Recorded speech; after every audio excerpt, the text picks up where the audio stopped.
Good evening, everyone.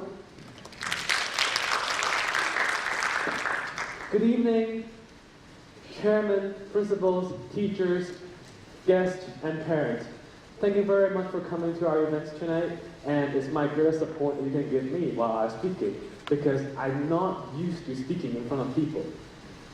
To begin, I'd like to introduce myself just a bit, just so we're no longer simply audience and speaker, but we are the CISB Bobcat family.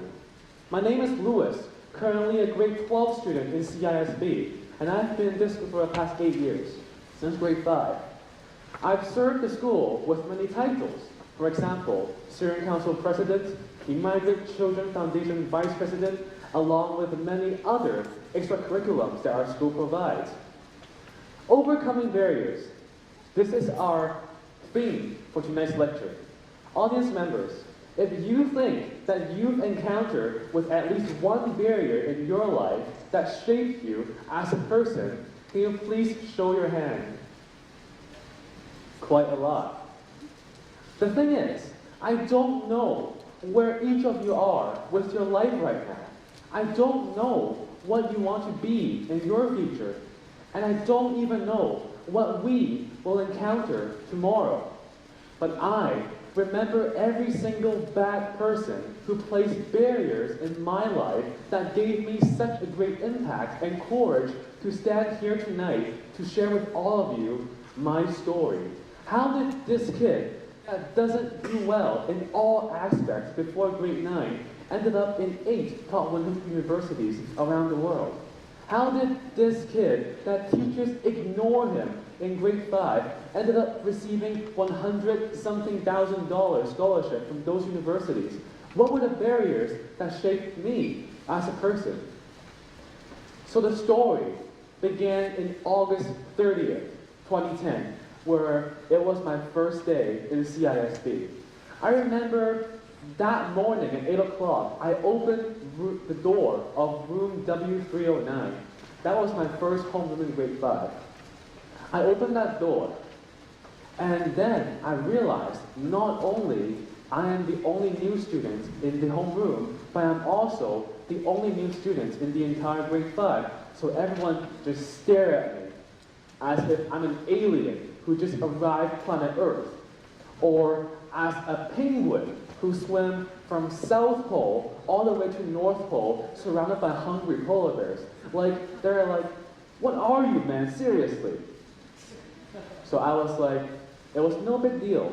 It was no big deal, because we just need time to warm up and get used to each other.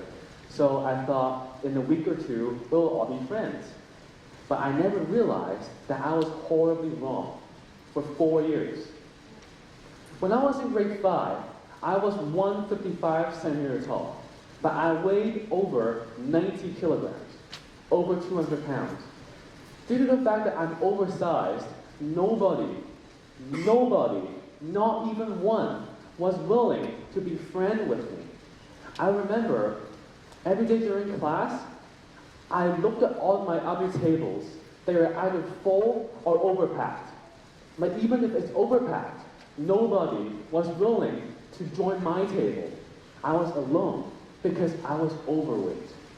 I remember every day during lunchtime, I looked at all my classmates eating with their friends, but I was holding my biscuit, my lunch, on an empty table in the corner of the cafeteria every single day, next to the microwave, because I was overweight. I remember every day when we go to the library to get books for ourselves, I was forced by my classmates to stand at the very back of the line, pick whatever dare left over, because I was overweight. Now that went on for 4 months. 4 months later, it turned even worse, because they started to realize that I'm being isolated. And being isolated means you're not welcome by the family. So people started to spread rumors about me. They started to talk behind me.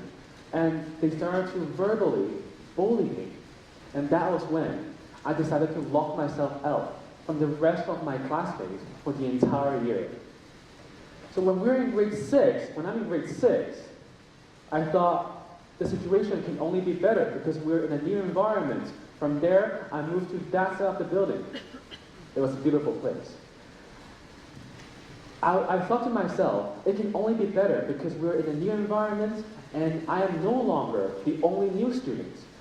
But once again, I was proven very wrong. When we are in grade 6, we enter a new period of our life known as being a teenager. And being a teenager, for most of us, means that when we say something, it doesn't always go through your brain. Which means that we don't always care about how people feel when you say something to them. Those are the classmates that I had when I was in grade 6. So every day, when I opened that homeroom door, there were 4 tough and aggressive classmates who look at me, stare at me, point at me, and say, "Here comes the fat guy." But of course, I dared not to resist because they were much tougher than me and they were much more aggressive than me. So I went for my teachers. I went for my middle high principal of that time for help. But very unfortunate for me, nothing seemed to happen, and I was stuck in this trap. So one day, one of those aggressive classmates came to me on the hallway and asked me. He said, like this, "Louis, did you or did you not talk to the principals about us?" And I said, "Yes, I did." And all of a sudden, out of nowhere, all of the aggressive ones from my classroom came to the hallway, dragged me across the floor into the first floor boys' bathroom, and physically assaulted me. Although I was filled with fat at that time, so their kicks and their punch bounced off very quickly, I wasn't seriously injured, but I was mentally destroyed by them.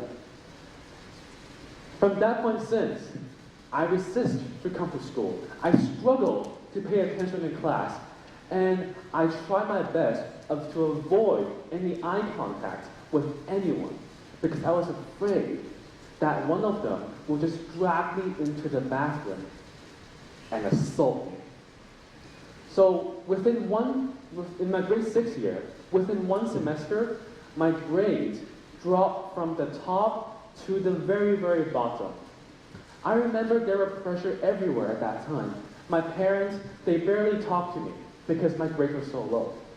My teachers, they barely looked at me while I was placed at the very back of the classroom because my grades were so low.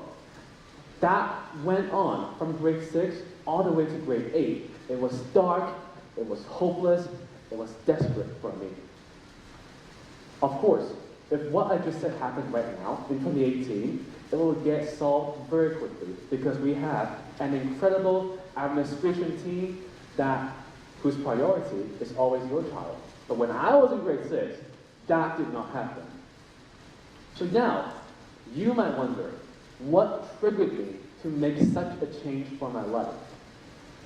When I was in grade 9, my parents strongly urged me to join my community, to participate in school. And at that time, there was a newfound program known as the Migrant Children Foundation. And the purpose was to voluntarily teach those migrant child English because they couldn't afford it.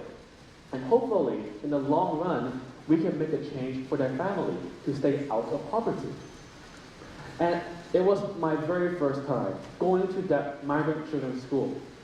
A fortuitous meeting took place, and that was what changed my life once and for all, because it got me out of my own struggle.